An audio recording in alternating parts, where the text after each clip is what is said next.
Hello అండి, welcome back to my YouTube channel. ఎలా ఉన్నారు? నేను చాలా బాగున్నాను, మీరు కూడా చాలా బాగున్నారని అనుకుంటున్నాను.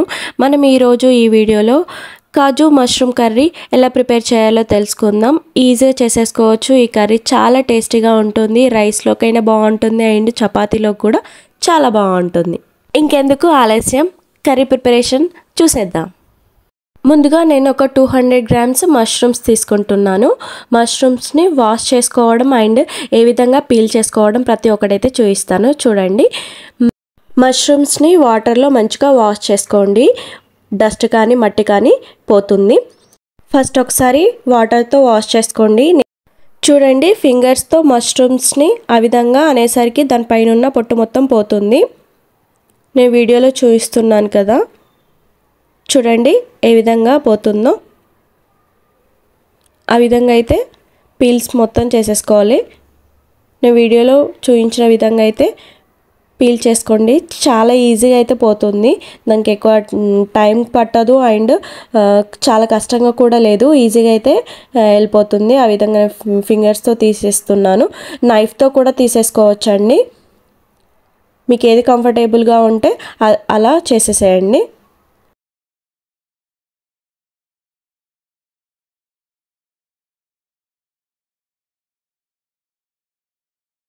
చూడండి, నేను మొత్తం మష్రూమ్స్ని పీల్ చేసేసుకొని మళ్ళీ ఒకసారి వాష్ చేసుకొని పెట్టుకున్నాను. ఇప్పుడు కటింగ్ చూద్దాం. నేను ఆ విధంగా ఒక మష్రూమ్స్ని 4 పీసెస్ కింద కట్ చేసుకున్నాను.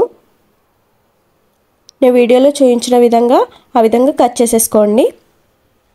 మరీ చిన్నగా కట్ చేసుకుంటే మనం వేయించుకున్న తర్వాత మష్రూమ్స్ మరీ పల్చగా అయిపోతాయి. సో అందుకే కొద్దిగా పెద్దగా కట్ చేసుకుంటున్నాను నేను. చూడండి, మష్రూమ్స్ మొత్తం కట్ చేసుకున్నాను. నేను ఆ విధంగా కట్ చేసేసుకున్నాను.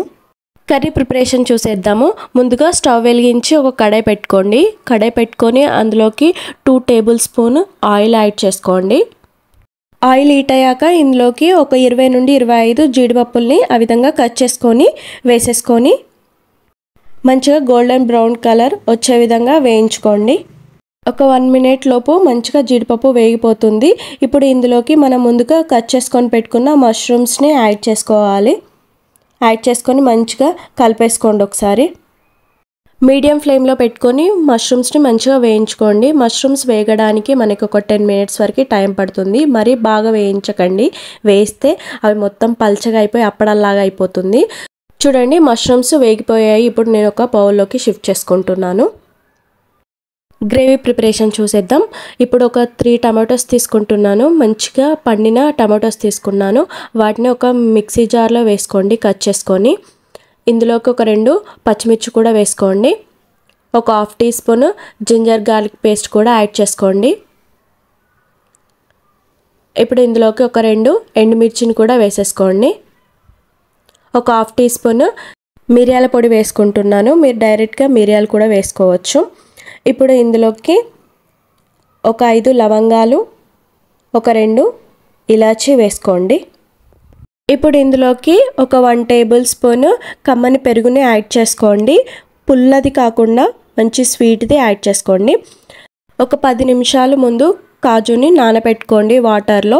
నేను ఒక 20 జీడిపప్పులు తీసుకుంటున్నాను. వాటిని వాటర్లో మంచిగా నానబెట్టుకున్నాను. ఇప్పుడు వాటిని కూడా ఈ మిక్సీ జార్లో వేసేసుకోండి. వేసేసుకొని మంచిగా ఫైన్గా పేస్ట్ చేసుకోండి. మష్రూమ్స్ వేయించుకున్న అదే కడాయిలోకి ఇంకొద్దిగా ఆయిల్ యాడ్ చేసుకొని ఆయిల్ హీట్ అయ్యాక అందులోకి 1/2 టీ స్పూన్ జీలకర్ర యాడ్ చేసుకోండి. చిన్నగా తరిగిన ఒక మీడియం సైజు ఆనియన్స్ని కూడా వేసేసుకొని ఒకసారి మంచిగా కలిపేసుకోండి. ఆనియన్స్ మంచిగా వేగిపోవాలి. ఆనియన్స్ వేగడానికి ఒక 5 మినిట్స్ టైం పడుతుంది. మీడియం ఫ్లేమ్లో పెట్టుకొని వేయించుకోండి మంచిగా ఆనియన్స్ని. ఇప్పుడు ఇందులోకి ఒక 1 table spoon red chilli powder add చేసుకోండి. ఒక 1/2 టీ స్పూన్ ధనియాల పొడి వేసుకోండి. ఒక 1/2 టీ స్పూన్ పసుపును కూడా వేసేసుకోండి. వేసుకొని ఒకసారి మంచిగా కలుపుకోండి. ఇప్పుడు ఇందులోకి మనం ముందుగా పేస్ట్ చేసుకొని పెట్టుకున్న కాజు అండ్ టమాటో పేస్ట్ని వేసేసుకోవాలి. వేసేసుకొని ఒకసారి మంచిగా కలిపేసుకోండి. మంచిగా ఒకసారి కలుపుకున్న తర్వాత లిడ్ పెట్టేసేయండి. ఒక 5 మినిట్స్ లిడ్ పెట్టేసి ఉంచేయండి. పచ్చిదనం మొత్తం పోతుంది. మంచిగా ఒకసారి కలిపేసుకోండి 5 మినిట్స్ తర్వాత. ఇప్పుడు ఇందులోకి మీకు కావాల్సినంత వాటర్ని యాడ్ చేసుకోండి. యాడ్ చేసుకొని మంచిగా ఒకసారి కలిపేసుకొని లిడ్ పెట్టేసేయండి. మంచిగా కుక్ అవ్వనివ్వండి ఒక 5 మినిట్స్. 5 మినిట్స్ తర్వాత లిడ్ ఓపెన్ చేసి చూద్దాం. మనకి గ్రేవీ చిక్కగా అయిపోయింది. ఈ కన్సిస్టెన్సీ అయితే సరిపోతుంది. ఇప్పుడు ఇందులోకి మీకు రుచికి తగినంత సాల్ట్ని యాడ్ చేసుకోండి. నేను ఒక 1/2 టీ స్పూన్ సాల్ట్ యాడ్ చేసుకుంటున్నాను. యాడ్ చేసుకొని ఒకసారి మంచిగా కలిపేసుకోండి. ఇప్పుడు మనం ముందుగా వేయించుకొని పెట్టుకున్న మష్రూమ్స్ అండ్ కాజును ఇందులో వేసేసుకోవాలి. వేసేసుకొని ఒకసారి మంచిగా కలిపేసుకోండి. గ్రేవీ మొత్తము మష్రూమ్స్కి పట్టే విధంగా మంచిగా కలిపేసుకోండి. మంచిగా కలిపిన తర్వాత ఒక 3 మినిట్స్ లిడ్ పెట్టేసి ఉంచేయండి. 3 మినిట్స్ తర్వాత లిడ్ ఓపెన్ చేయండి. కర్రీలో నుండి ఆ విధంగా ఆయిల్ పైకి వచ్చేసింది చూడండి. అలా ఆయిల్ పైకి వస్తే కర్రీ రెడీ అయిపోయింది అనమాట. సో ఒకసారి మంచిగా కలిపేసుకోండి. ఇందులోకి కొద్దిగా బటర్ని యాడ్ చేసుకోండి. యాడ్ చేసుకొని ఒకసారి కలిపేసుకొని లిడ్ పెట్టేసి ఒక 1 మినిట్ ఆగేసి స్టవ్ అయితే ఆఫ్ చేసేసేయండి. మనకు చాలా టేస్టీగా ఉండే కాజు మష్రూమ్ కర్రీ రెడీ అయిపోయింది. ఈజీగా అయితే చేసేసుకోవచ్చు. ఎవరైనా చేయొచ్చండి. ఫస్ట్ టైం ట్రై చేసే వాళ్ళకైనా నేను చెప్పిన విధంగా ట్రై చేస్తే చాలా బాగా వస్తుంది. మీరు ట్రై చేసి ఎలా కుదిరింది అయితే నాకు కామెంట్ సెక్షన్లో కామెంట్ చేయండి.